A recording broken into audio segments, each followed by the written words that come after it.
This is Mathebeleng Broadcasting Corporation. Inspired to inspire. Please subscribe, like and share to never miss our updates. Dr. Joshua Nkomo was born in Mathebeleng on the 19th of June 1917. He was popularly known as umafugufugu, umfokamqabuko, unyonkolo.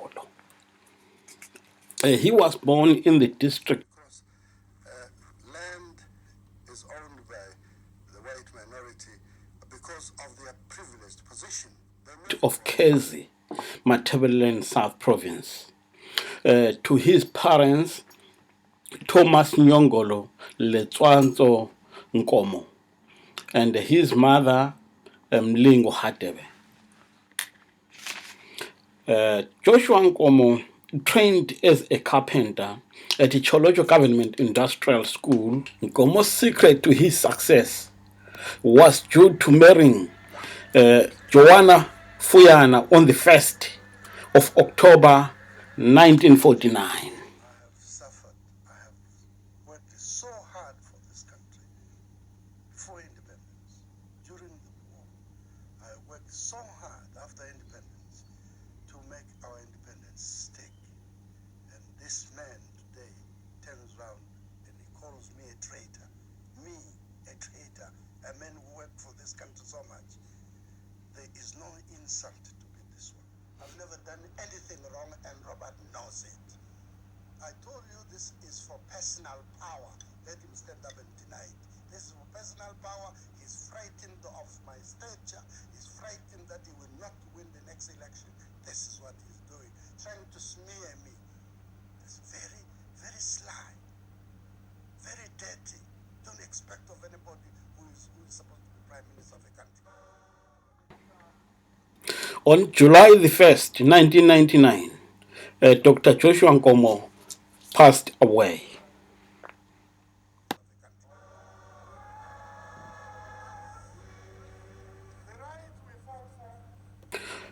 But before Joshua Nkomo died, he had informed his family that he didn't want to be buried at Heroes Acre. He wanted to be buried at his homestead in Kezi, next to his parents, Thomas and Mlingo Hatebe. So this was a very different Smith to the man you last saw in Geneva. Quite different to me.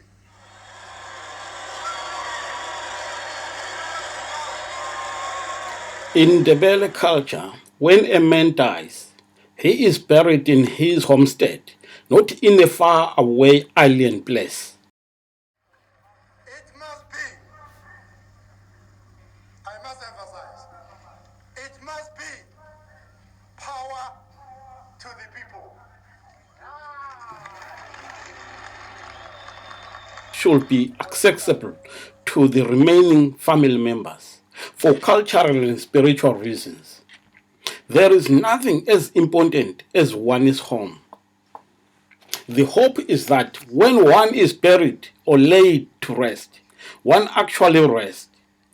How can a man rest in a foreign land where one does not have any emotional and psychological links or ties with? In 1942, at the age of 25, Nkomo went to study in South Africa.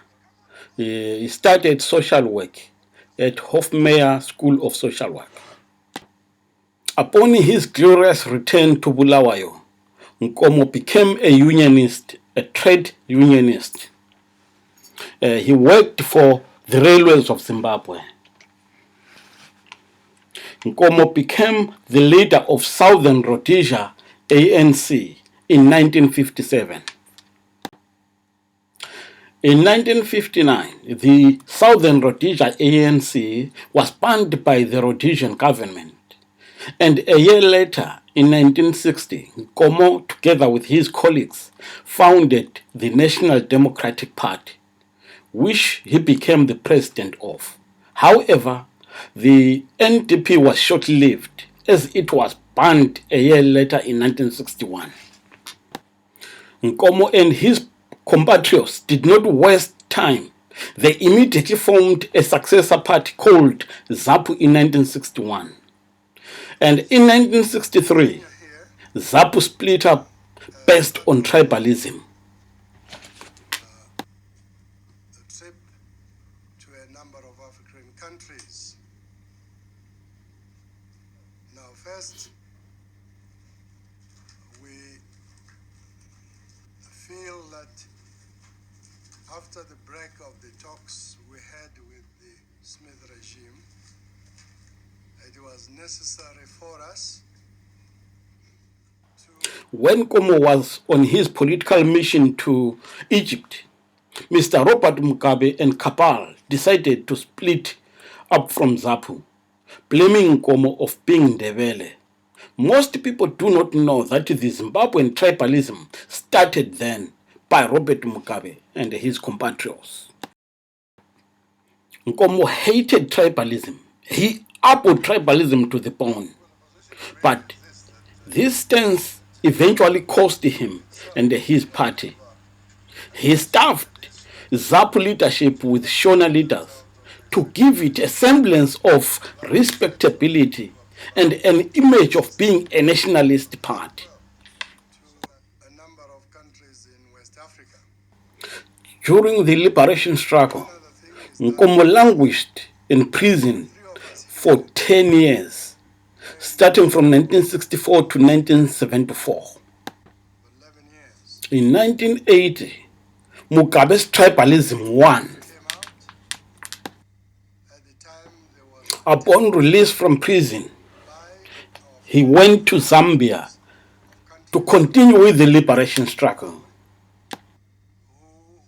through their contact, made it possible for us to make an attempt to find out whether Nkomo's armed wing was called Zebra, and it was better trained compared to Mugabe's Zanla militia.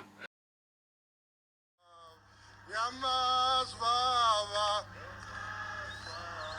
Yamas Baba, ay Yamas Baba, ay namungantelanga Yama, Minang Yamas Baba, Yama, Minang Bone Butongweni, Masba, ay Yamas Baba, Masba, ay ungasunjaye Yamas Baba, Minang Bone Butongweni, Masba, ay Yamas Baba, ay Yamas Baba, Minang Yamas Baba, Yamas Baba, Inkuzenjani, Bonga Kunyiki, Tilapa, we have human resources. We have human resources as are not known in many countries. And therefore, it is us, the people of Zimbabwe, who should come together and see that Zimbabwe progresses. The most important thing in that progress is to see that there is peace and tranquility. Peace and tranquility. The observance of the rule of law. The return Nkomo's Zebra forces, under the command of Nikita Mangena and the Lookout Masuku, became one of the best trained army outfit in the African continent, and it was known for its fierce fighting, which in actual fact brought our law the enforcing Smith agencies regime to the must be free. negotiating table. The army Nkomo's ZAPU was an old machinery with working and effective structures throughout the country. It was the biggest political organization in Rhodesia. Due to the popular support, Nkomo missed the mood and the undercurrents of tribalism, which ZANU had planted.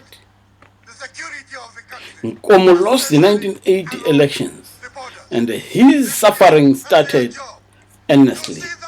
He was hunted and wanted out of the country by the Mugabe regime. His supporters were massacred and maimed. in what is now known as Matabeleland genocide. His leadership or leaders from Matabeleland was decimated through arrest, killings, and spurious court allegations. Dr. Joshua Nkomo will be remembered for his pragmatic and revolutionary spirit. He will be remembered for his nation-building endeavors and skills. He is a president the country never had. If he had won the elections in 1980, the country would be still solidly united today. The genocide would never have happened. Families scattered throughout the world will be together enjoying the fruits of liberation. Nkomo valued unity above everything else. He was humiliated by being forced to sign a surrender document called the Unita Code. Lala ngokuthula nyongolo, lala ngokuthula mfoka mqabuko. Inhlwathi ayifi, ihluma umfula omutsha. Inkunzi emnyama emidwa yidwa, ukuyihlaba ziyiphindelela ezinye. Inkunzi yakithi emalondalunda, washo wathi uRobert isikliwi. Please subscribe, like and share to never miss our updates. This is Matabeleland Broadcasting Corporation. Inspired to inspire.